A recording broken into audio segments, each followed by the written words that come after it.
Without any further ado, going to introduce to you John Sterling. He is one of the co-founders of DataStream.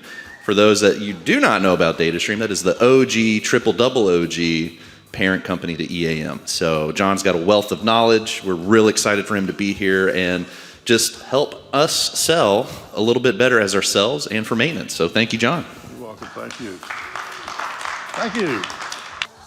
So I went to a Dale Carnegie course on how to be a good public speaker a while back. Has anyone been to a Dale Carnegie course? You, sir? Do you remember what they said the key was to being a good public speaker? They said that you want the audience to know that you're just relaxed and having a good time. That was the main thing, not what you said or even how you said it, but just that you were relaxed and comfortable. So I'm going to try to do that. And that means y'all can be relaxed too. If you have a question, raise your hand, shout it out, do whatever. Plus, we'll do that kind of at the end. Before I get started, I'd like to say that I was there when Tony and Maria decided to go out on their own and start their own business, which was, I think, 21 years ago. I can't remember. 20-something years ago. So, you know, many of you that know the company now know Digital Thinker today. You know, it's a significant company, and it's got great customers all over the world and lots of great employees. But when they started, it was a real leap of faith, like it is for anybody starting a company.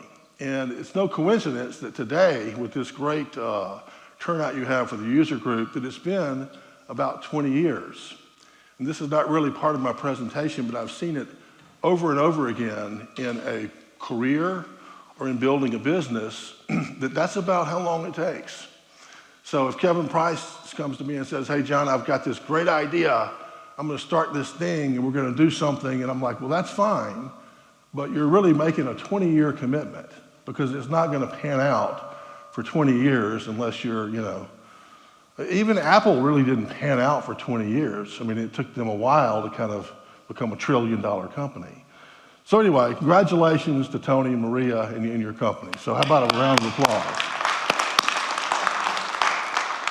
And thanks to Alex, son Alex, and Julia for having me. Julia was the one who got her courage up and asked me to be at this show today. And to thank me, she's not here. So thank you, Julia. One more thing about giving a speech. When I was a young whippersnapper, I had to give my first speech, like at age 25 or something, and I go to my partner, Larry Blackwell, who's about 20 years older. I said, Larry, I got to give this speech. I'm nervous. I don't know what to do. Can you coach me up on how to give a speech? And Larry said, be brief. So I won't keep you here forever. I think I've got 30 minutes worth of slides, then questions afterwards. So let me, by show of hands, let's say, who here is in maintenance? Raise your hand. Gosh, not that many. Who here is in sales? There's more salespeople than maintenance people. I wasn't expecting that. Well, the punchline was this, that everyone who is in maintenance is also in sales. And that's really the point of my presentation today, is if you want to get a promotion, a raise, if you want to be able to hire more people, if you want to be able to reorganize the inventory shop, if you want to get anything done in your life, you better learn something about selling, about persuading people to do what you want. And so that's kind of the point here today. I'm going to give you a little introduction today into who I am and why you might want to listen to me. We're going to talk a little bit about the definition of a salesperson. I think many of us think of salespeople as like Tommy Boy or something like that. And I'm going to talk about what a real salesperson is. We're going to talk about how sales works into everyday life and into the maintenance job, and then where you see it at the leadership level, like at Tony's level. He's got tons of experience as a professional in the maintenance field, but also he's had to become a salesperson to get people to do work for him and loan him money, whatever he's got to get done, he's got to sell somebody. And then we have a little interactive part that I think Alex is organizing on the app, where you have examples where you use sales to get ahead professionally or get ahead in your maintenance field. So that's pretty much it, and then we'll do just Q&A at the end. So one slide on me, and I'll give you some sales stories along the way to tell you kind of what happened along the way of my life and why sales was important. I did go to the Citadel, graduated in '83. For a long time, '83 didn't seem like a long time ago. But now, I mean, I do the math, I'm like, holy cow, really don't feel that old. But I tell people I'm in the late 50s. That's 50-12. That's how old I am. So I still, again, I don't understand who that person was either. So I'm 50-12 now. I was 18 when I decided to go to the Citadel. Now that means I voluntarily checked into a minimum security prison that was full of 2,000 dudes. So you're listening to me. I don't know. I don't know why. Maybe I've matured since then. I definitely would go to a different school now. I think Florida State would have been better. But anyway, so while I was there, believe it or not, me and my roommate Greer, we got caught with beer in the room. Now, Tucker, you went to Citadel, didn't you? Okay, so you know that's a no-no, right? Now, if we went to College of Charleston or Clemson or Wofford, that was required. You're gonna have to have beer in the room, but not for us. Yeah, College of Charleston, you know that, Kevin. So our punishment was we were confined to campus for 3 months. So for 3 months, we couldn't go out on the weekends, we couldn't do anything. It was terrible, and it was like springtime. So what did we do? Did we sulk and complain? We did some of that, sure. But when I saw a little ad on the basketball bulletin board that said, we're looking for volunteers to go judge the beauty contest over in Somerville for the Rose Parade, I was like, sign me up. So me and Greer signed up for that. And then we had to go to the colonel, right? Colonel, whatever his name was, to get his permission to break this, this lockdown we were under. And this is part of the selling I want to teach you about. First of all, there's something that I wanted. I wanted to get off campus and go to this thing. And I thought, what possibly could the colonel want? So first of all, I made an appointment with the colonel, and I said, Colonel, we have a chance to go be ambassadors, for the school at this contest. And, I think it would be good to spread the word of the basketball team to Somerville and mix and mingle with some of the business people over there. I know we're under restriction, but we'll be back right on time. We'd like to be your representatives. And what did he say? He said yes. Now, why did he say yes? Was it really that good of a sales pitch, Kevin? No, it was just okay. But at least, I think people just appreciate it if you just try. Make an appointment, find out what he wants, good ambassadors, ask for the order, and then just see what happens. And he said yes, and we had a great time. We almost got in more trouble, but we didn't. We made it. So that's the story that I'm telling for the salespeople in the audience, and particularly the maintenance people, is you've got to do more than just doing a good job. The speaker before was giving some great advice on how to do things in maintenance. I didn't understand a bit of it.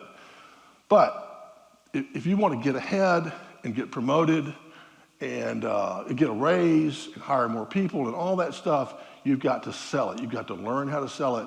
And those 4 little things can help you do that. So basketball, I did play basketball. And the story on going to Europe to play, I got to tell you, that was a really cool thing. I got to go play in Ireland. And I did play basketball in college, and I was okay. I was not the best player on my team, and we weren't the best team in the league, so it wasn't like I'm saying I was a great player. But here's what I did well. What did I do well to get to go play in Europe? Does anybody want to guess? Yes. I sold myself. I made an appointment with my head coach. He thought it was a little weird, but I said, Coach, I'd like to have a meeting with you. And I said, Coach, I wonder if it would help the team in the future years if you had more players playing at some level in the pros. What's the answer to that? Of course it is, John. Great. I can help you with that. What you got to do is help me find a spot where I can go play. I know I'm not the best player out there, but I want to go. And he said, okay, let me think about it. The next day he said, I got you covered. I got a guy in Ireland. He saw you play. He used to be the coach at Appalachian State, and you're good. And so that's how that worked. Now, it would have been just as easy for me or any other player on that team to say, well, nobody contacted me about going to play in Europe or going to play for the NBA or going to do anything. Nobody came and tapped me on the shoulder, because there's only, a few people who get that tap on the shoulder, per year. And so what we have to do, most of us, is we have to figure out what we want, find somebody that can give it to us, and then swap them something for it. Okay, that's the idea. And the better value you can give them, the easier it is to get your way. But very rarely will you get it if you don't ask for it. So that's what happened with the European basketball thing. It was not because I was so great. It wasn't because I got lucky. I asked for it. Now, on to DataStream. Who here knows DataStream? Raise your hand. Almost everybody. Good. So a couple years, right after I finished playing basketball, I started working for some tech companies. And I learned, in the early 80s, how to sell technology. And it was changing very fast at the time. And I decided to move back to Greenville. I'd been out west, and look for a little company where I could come in and be the lead salesperson. I was 25, so I had to find a very small company, and small enough where I could buy a part of it and be an owner. I was very interested in being an equity owner. And so I looked and looked and looked, and I finally found this guy, Larry Blackwell, who had DataStream, and they had 5 employees. Very important, the makeup of the crew they had. A receptionist, 2 engineers, 2 developers. So what were they missing? Sales. And guess how their sales were doing? Not so good. Not so good. And their solution to sell more wasn't sales. Who wants to guess what it was? A better product, yeah. A better feature or something like that. Well, if no one's out there, people can't see it if they're not marketing it. And if no one's out there pushing it or selling it, it doesn't matter how pretty the pony is. You've got to have at least some push on sales. So anyway,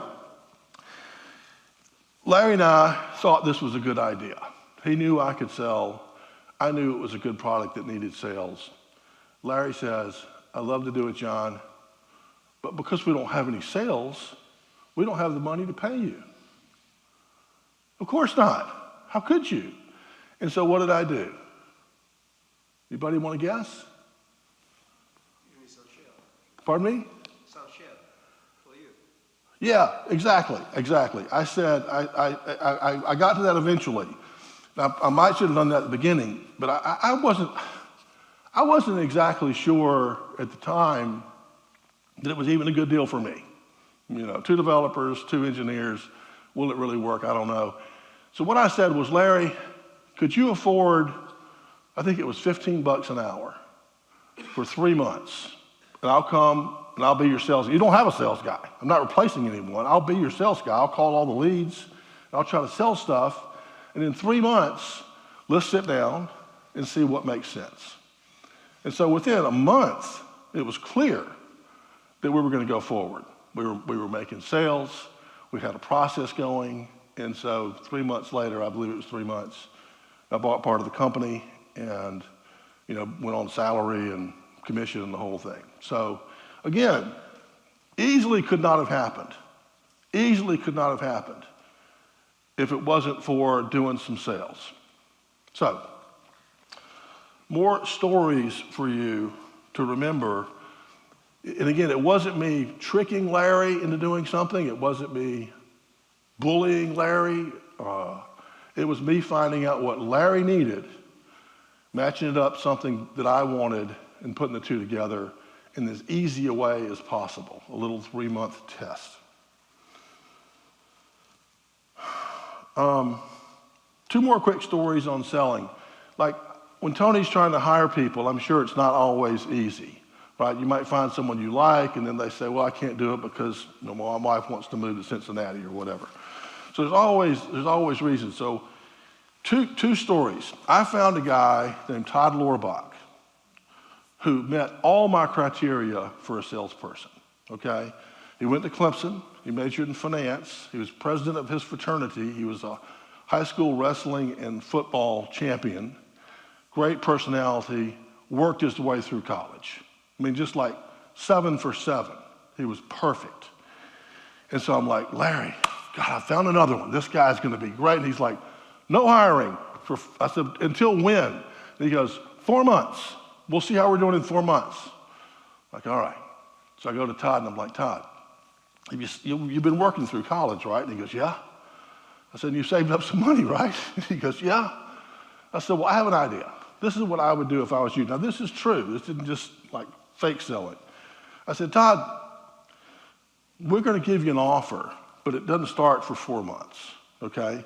So for the next 4 months, I want you to take some of that money and go on a cruise around the country. Grab a friend or a girlfriend or someone, go north, take a left, go back down California, come back, stay in touch, camp out, do whatever you want to do, but it will be a wonderful beginning of your life if you do that. I truly believe that's the truth. And he did it. And he would call me like every week. He said, hey, my dad wanted to know if, just make sure that job's still good. He would always check on that. He said, like, listen, you don't have to check on it. We got you covered. But Todd ended up coming to work for us. And it's funny because that little leap of faith he took, 5 years later, when we had to just pick somebody to be the first international sales rep and travel all around the world all the time, we picked Todd. And Todd, he was still so young, he had to get so many immunizations, I had to call his mother, make sure she was comfortable with this, because he was going all through Indonesia and all these places. So anyway, it was funny how that leap of faith he took led to this international life he's had since then. But anyway, we got Todd by matching up, taking an obstacle and overcoming it in a way that worked for both parties. Another one was TJ Pomian. TJ, Citadel grad, leader on campus, athlete, and very interested in international sales. I liked everything about him. TJ was one of the few people who told me no. He said, no, I took another job. Because my mom wanted me to take this job with so-and-so. They give me a 6-month internship in England, and I really want to do work overseas. And so I'm like, I thought about getting angry. I said, no, that's not going to work. I said, well, TJ, you want to be an international salesperson, right? He goes, yeah. I said, well, this is not over. I said, you're just going to take a job with me in 6 months. You're going to do this internship in England, then you're going to come back to America and work for us here for a year, and then I'm going to put you overseas. We'll tell you where later. And while you're over there, you can get to know our people in our English office, which I think Tucker Garbade was over there at some point, a couple times. Tucker was one of our salespeople that went overseas, went to Spain. Right, Tucker? Hola? Hola. So anyway, that's exactly what happened. And now that guy, TJ, ended up running South Africa for us, and he took over all of Africa, then the Middle East, and then he eventually left and went to work for Oracle and Salesforce.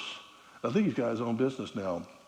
So anyway, another example of selling through a problem. And again, I want you to understand two things.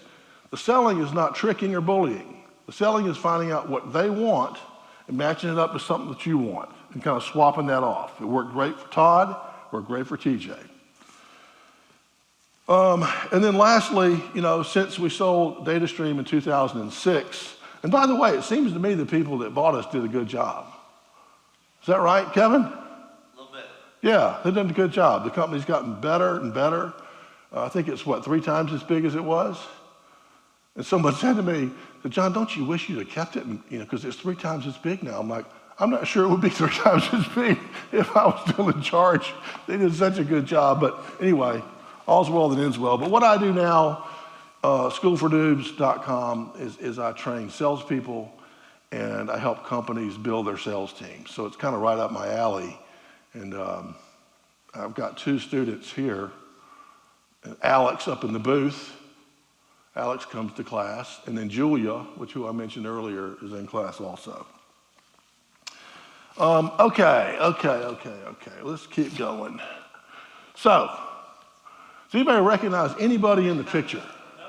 Nobody? Come on, Tony. How about, so number 55, that's Wells Holland. He has a construction company in Aiken. You don't know Wells. And then behind him is Gerald Toney, who was our quarterback also on the football team. Wonderful guy. Number 45 here, that's a guy who now has a lot more hair and a lot more weight and longer shorts. But that was me back in 1982, I think. And the guy jumping up in the middle, anybody know who that is? Jordan, of course. So when I saw this picture, after all the work I'd done in basketball, all the playing and coaching, all that kind of stuff, and I see what my right foot, I think, is still touching the ground. My left foot is maybe 3 inches off the ground. And Jordan looks like a panther who's just jumped out of a tree. And I thought, maybe I should do something different. maybe I should be a sales guy or business guy or something. So anyway, I think me and Michael both chose well with our professions. All right, so we're going to debunk a little bit. One of the reasons now, because of the data stream thing, I got to know thousands of maintenance professionals. And one of the things that I saw was, in general, they're very, very good, at building things and working with their hands and making sure things were fixed and detailed work and engineering stuff. But they were generally more introverted and less likely to go out there and try to sell something or make their case to somebody. And I think one of the reasons is because when we think of sales, we've been fed this thing, through Hollywood, that sales is bad. Like the movies that have like a bad used car salesperson in it, trying to trick you into it or smile or, try to fool you into doing something. Or the movie Tommy Boy. Who's seen Tommy Boy? Of course. I heard yesterday Tommy Boy is the top 10 film now. I mean, top 10, like Ben-Hur, Tommy Boy, it's one of the very best movies. So anyway, I love Tommy Boy, but, I wouldn't want to say that is a perfect salesperson. He was sloppy, he was unprepared, he wasn't really, until the very end, he wasn't thinking about the other person. At the very end, remember that? You want to remember what happened at the very end? They closed the sale? I mean, at the very end, he says to the guy, Dan Aykroyd, says, the whole world's watching. Do you want to make this order of these brake pads from Callahan and save the town? Camera's on him. And he's like, well, absolutely, right? Because he found out exactly what he had to do to save his butt. So anyway, you don't have to be that way. I would encourage you to think more of a salesperson to being more like a consultative doctor, okay, which I think fits in perfectly to be a maintenance professional. You don't have to be slap on the back or let's go play golf or let's go drink, It's more like, hey, Kevin, can we have a meeting? Can I get something on your calendar next week? I've got something I want to get your feedback on. You start it by letting them know that this is a professional thing and you want to actually deal with something. You're not just walking by, throwing some idea to somebody. So that's the first thing you do. And then the second thing is I suggest to people, this is going to sound maybe a little cheesy to some people, but it works like a charm. If you have something you can give somebody of little value, but maybe it makes sense. Like maybe Kevin over here makes wooden whistles or something, or kazoos. I don't know what he does in his spare time, but if you have something that's unique to you or your town or something from your school or your company, anything you can show up and say, hey, before we get started, I brought you a hat from Nucor Steel. You know, something to kind of break the ice and get them comfortable with you. It works every time. Even if they say, hey, John, you just buttered me up. I'm like, how's it going? You know, how are we doing? It never hurts to give them something small and thoughtful. Okay, so how does this apply in the maintenance field? I think we're going to go to a specific example. Yeah, okay, so here's an example. Again, I'm not a maintenance expert, but I'll give you a do and a don't. Okay, let's start with the don't. So the don't is you run a maintenance department and you've determined that, you know, every year a couple of your machines go out sometime between 7 months and 12 months. And you have an inspection that comes once a year. And so you're thinking if we do inspections twice a year, we'll be able to stop those things from breaking. And those breakings are dangerous, they stop throughput, and they're expensive. And so here's what you don't do. Well, first of all, first don't is don't say anything at all. Just let it go and figure, well, management won't do anything anyway. Don't do that. Second thing not to do is just say to your boss, hey boss, I think we ought to do these inspections twice a year. And the boss is going to say, well, how much is it? It's $24,000. No. I mean, if that's all the information the boss has, is I'm giving you 24, I don't know what I'm getting in return, they're going to say no. And I think a lot of people do that. And then the maintenance person would gripe. Right, Tony? They would say, damn boss, son of a bitch. He never listens to me. He doesn't know a damn thing about maintenance, right? He would blame the other person where it's actually his own fault, okay? So the way to do it, again, is to say, Charlie, I'd like to get on your calendar in the next week or so. I've got an idea. I think it can save us some money and make the plant a little safer. Can we have a meeting? Yeah, great. Okay, here comes the meeting. Great. Well, thanks for meeting with me. How much time do we have? 20 minutes. Perfect. I got a hat. You know, I just brought this to you. It was from my fishing league, you know. Put it on you, whatever. Hey, thank you. Okay. So here it is. If we go to every other 6 months versus every other 12 months, it's going to cost us another 24 grand a year. But I think it's going to save us twice that because the machines cost so much to repair. I think we'll save that. Plus, it'll be a little safer. And you can use that on your safety improvement sheet that you have to fill out every year, right? So does he say yes? Maybe, maybe not, right? But I think you've given yourself every chance to make that happen. So again, you know, I keep giving you the same process over and over again. That's the process you want to follow. And as long as you're not a jerk about it, nothing can go wrong because the person can say, well, no, we don't have the money right now, check back in 3 months or whatever. I mean, they can say whatever they want, they're the boss. But you give yourself the best chance to get a yes. That's what you're looking for. Okay, and then on value, again, I would recommend before you ask for anything, before you ask for the meeting or you ask anyone to do anything for you, figure out the value to them. Why would they do it?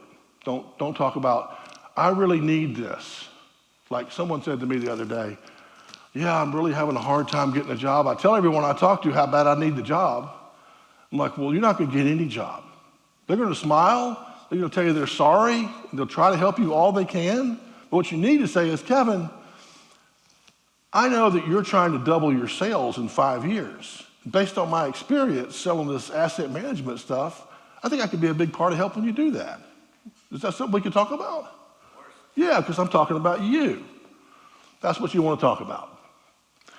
All right, so who here, raise your hand if you know Earl Jackson. 1, 2, 3, 4. Tucker, you don't know Earl? 5, okay.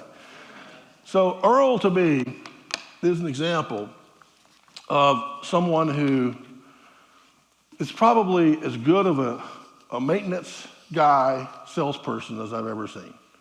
And I've seen thousands of them. So Earl was the maintenance director at Nucor Steel Darlington. So it wasn't like he was the CEO of Nucor or even the plant manager at Nucor Darlington or even in charge of all the plants. He didn't have a big title, okay? And Nucor's a great company, but they're not as big as like the New York Transit System or Paris Metro or Dell Computers or some of the other big customers we had. So how do you think Earl he became the most listened to customer at the company, and he started with me. Who wants to guess how he got through and what he did? What's that? He did. He brought me a gift. Very good. Cincinnati, excellent work. Earl calls me up, and he cold called me, and he says, but he started with, I'm one of your customers. So, boy, that's not a cold call, right? That's a warm call. He goes, I'm one of your customers down here in Darlington, and I've got some ideas for ways I can help you. Now, keep in mind, I'm head of sales. Help you get some more sales at Nucor. I'm listening. I mean, that's how he started the conversation. And he goes, now, I'd also like to talk about some of the things you can do in the product that might help Nucor and help you sell more too. I wonder if I could come up there and have a meeting with you and talk about it. He wasn't just asking for something quick on the phone. He wasn't saying, John, I want this feature. This is stupid. This package stinks. That's what he wanted to say. He knew how to sell. So he came up there and he brought me a Nucor hat. That's how the meeting started. And I'm like, wow, he's giving me something. And he's going to give me some more sales at some more spots.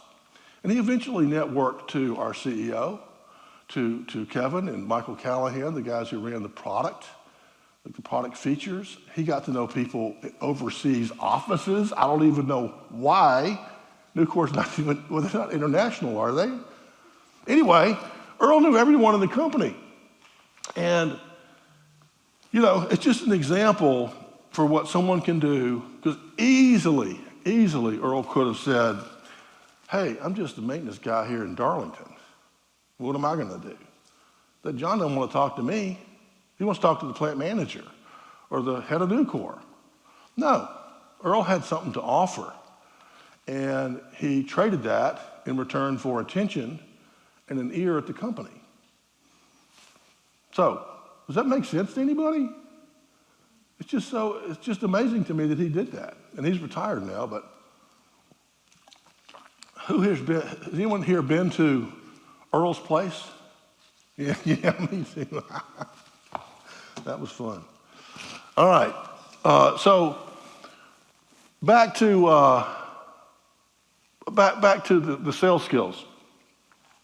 So I got up here, a little goes a long way. So the people that come to my training, like Ty Christopher, Ty's back there in the back, Ty and Tucker are both salespeople, and Kevin, and Julia and Alex now, but people who come to my training know that every week I will give them just a plethora of ideas for how we can get a little bit better at sales, do a little bit better job. But a little goes a long way. And that's why I'm sticking with this one theme of figure out what you want, make an appointment at the other person's convenience, get on their calendar, maybe give them something small to start the meeting off on a good foot, and then find out what they want, right? Hopefully that's quantifiable, that's money somehow, hopefully. And then ask her what you want and make it as clear as possible. So if you take one thing away today, that would be that little 4-step process. And again, if you do it nicely, if they say no, it's no big deal. You can do it you can just do it as many times as you want. Ask anybody anything if you can find some way to trade the value. All right, so I think I skipped one little story I want to tell you. My daughter Lizzie is one of the best salespeople I've ever met. She is really, really good. She says to me, she's 14 or maybe she's about to turn 15, and she says, Dad, can we meet tonight when you get home from work for a few minutes? I'm like, well, sure, okay. And I'm like, what the hell's going on here, A little nervous.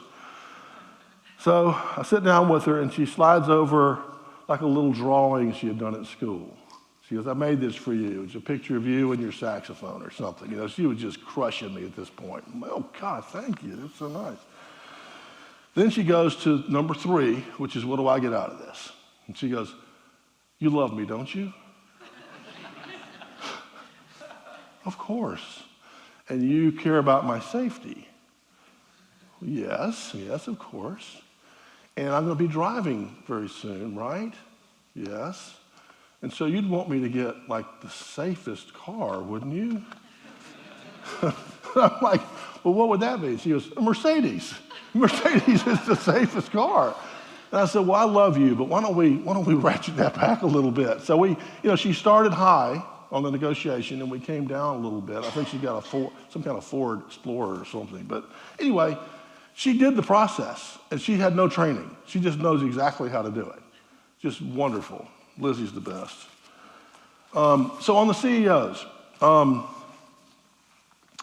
so everyone knows Mark Cuban, right? Mark Cuban, raise your hand. Yeah. So he's a famous CEO, billionaire, Shark Tank, the whole thing. He started out as a sales guy.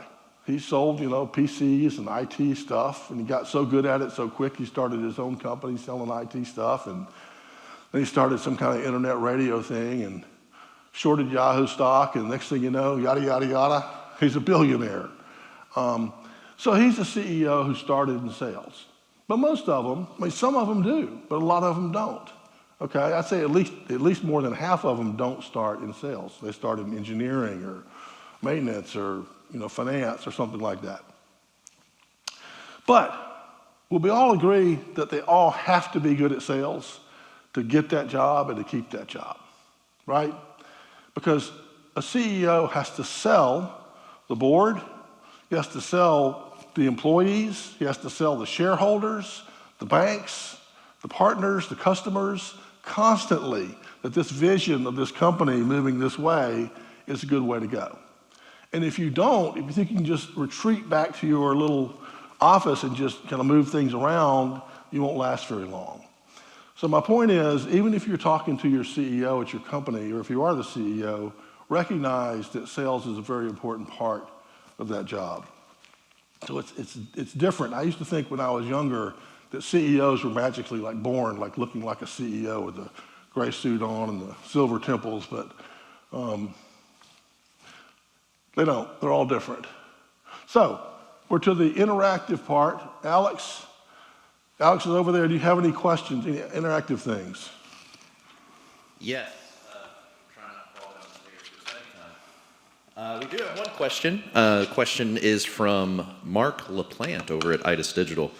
Is asking, what is your advice for how maintenance gets a permanent seat at the boardroom table? Good. Where's Mark? All right, good.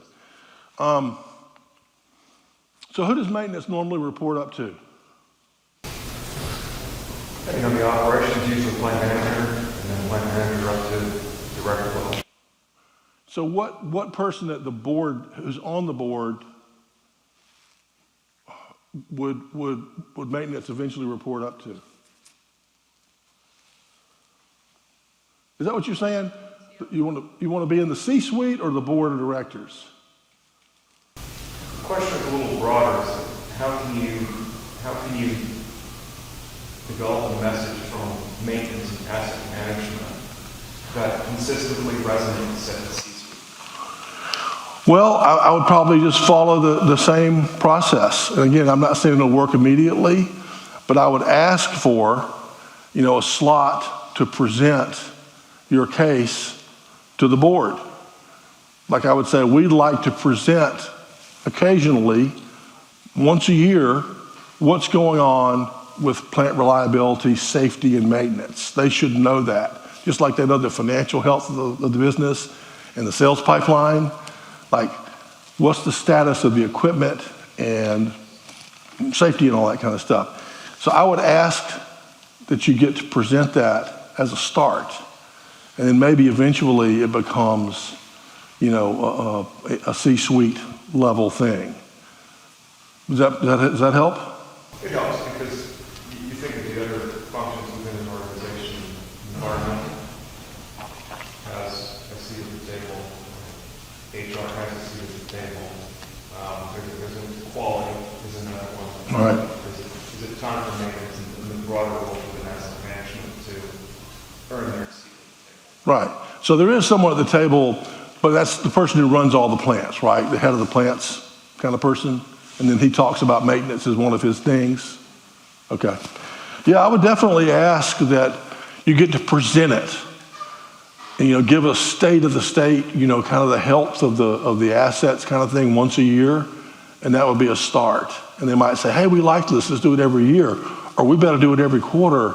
Or maybe not do it anymore, I don't know. But I mean, that's how I would start. I would try to get in there one time. Okay, who else? Anybody, feel free to raise your hand. I'll bring the microphone to you if you'd like. Or if you want to submit your question in the Cvent app, I'll be more than happy to ask John and answer it, or get him to answer it.